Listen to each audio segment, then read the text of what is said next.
All right, the change to Michael Penix Jr. was announced, and it just got even better. If you're new to the channel, we are Detroit Lions fans, but we have this channel dedicated to teams that just kind of get overlooked by the national media. Atlanta Falcons, they're not getting overlooked now. They're really in the spotlight as they make this big change. But if you've been following us for any length of time, Atlanta Falcons have been one of the teams that we have had on this channel. Again, we talk about teams kind of that aren't in the national spotlight a ton, and we've been talking about this team for 2 years. So we follow them closely. We know what's going on, and we were there when last year Desmond Ridder, and it's just like, man, I don't know. But then you've got the skill position players, and it kind of starts off okay, but then you should be better. But Kirk Cousins is like, he's pretty good.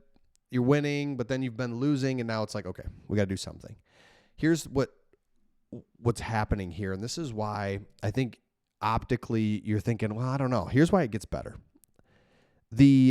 A lot's been made about your GM, and did he make this decision to get Cousins? Should he have drafted? What's going on? Here's what you have got to remember is Kirk Cousins signed a 4-year, $180 million contract this offseason. Just 14 games into that deal, the Falcons have major buyer's remorse. I don't buy that for a second.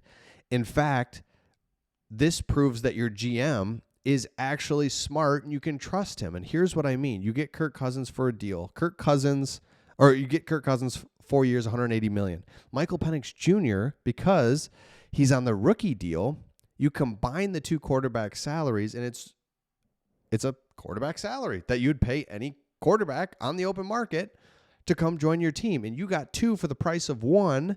You tried Kirk Cousins, you settled things down, and now you get to put your quarterback in that's been waiting to come in. This is important because look at any position. Pick any position, running back, wide receiver. As the rookies come in, it takes them half the season to just name all the things, training, conditioning, learning playbooks, learning the building, the facilities, whatever it may be. It just takes every rookie at minimum half the season. You look at Amon-Ra St. Brown for the Lions. Dude is going to be like a Hall of Famer. Half his rookie year didn't do anything. Then that second half of his rookie year, it's like, boom, this dude's ready. Let's go. Again, there's countless examples. So my point in saying this, I got two things to show you that shows that this is even better than you think. One, this is just fine. It actually served the exact purpose. You were able to start Kirk Cousins, bring Michael Penix in, because you look at the other quarterbacks, the rookies. Jaden Daniels, good, but boy, is he there? Is he sliding? Right? Did he peak too early? What's going to happen with Washington? You look at Caleb Williams, like, might damage him forever. I don't know. Bo Nix is rolling, love it, but you start looking at these guys. JJ McCarthy injured. You are going to be able to put this guy in fresh, ready, bolt of lightning, fresh air, all the jargon you can say, but it's true. And that's why it's like, man, this isn't a negative or like, man, we messed up. It's like, nope, perfect. Thank you, Kurt. You did what we asked you to do. Now we've got a reliable, good backup we know is there. Fine. We'll worry about the future next year, but we've got this season, 3 games left. We're right in the heat of the playoff picture. All good. Second thing that makes this really good is that there's been rumblings that players said that I truly believe, okay, I've had players inside the locker room say Michael Penix Jr. is the best quarterback in the building. You've got players that believe in Michael Penix Jr. What you have now done is give them a boost of energy. They're ready to go. I love that. This is the dog days of the season. You look at the injuries. It's insane. Injuries everywhere. I don't remember a time. I'm a Lions fan, so we've got double the injuries of anybody. But it's like I still don't remember a time when so many people were injured. You need that. What's that little boost? What's something we can do? What do we got? So when you look at the Atlanta Falcons schedule, again, another thing that's just perfect, you've got a really bad Giants team. Great chance to start home, juiced. Let's go. Love it. At Washington, who we'll see what they are, and then Carolina's bad. So 2 of the next 3 are bad. You need to win all 3. Playoff pitcher is not great, but it's not bad. You're in the hunt at 7-7. If you finish and you're 10-7, I think you're in because you'll beat the Commanders, see what they're up to. You've got Rams. Bucks are weird. So Seahawks are fading. Just win your next 3. And it's not going to be easy. Rookie quarterback, I get all that.